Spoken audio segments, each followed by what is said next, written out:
Folklore of Burma's ethnic Karen tells of a golden book given to them by God. The book was either lost or destroyed, but prophecy foretold of a day in the future when a white brother would come and reunite them with a copy of the book and the one true God.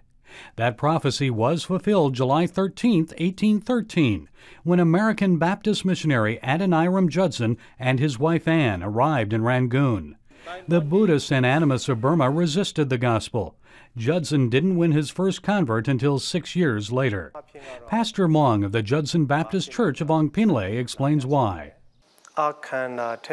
Most people feared losing their jobs, and they were not willing to get away from the Buddhist and cultural tradition. They didn't want to abandon their deeply rooted traditions. Judson was jailed in June 1824 after war broke out between Burma and Britain.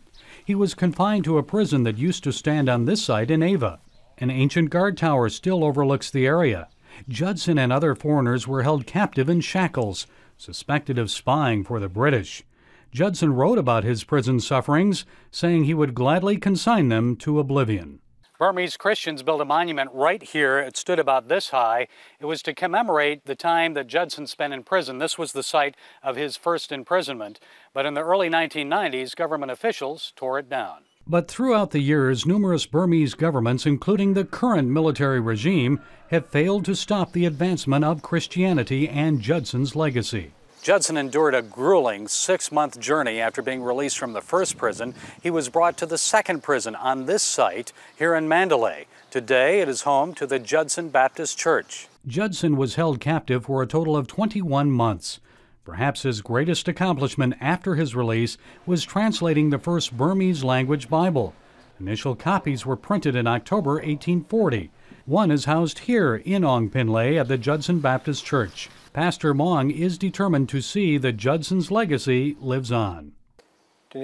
We need to know and understand the life of Judson and how he persevered because of the gospel.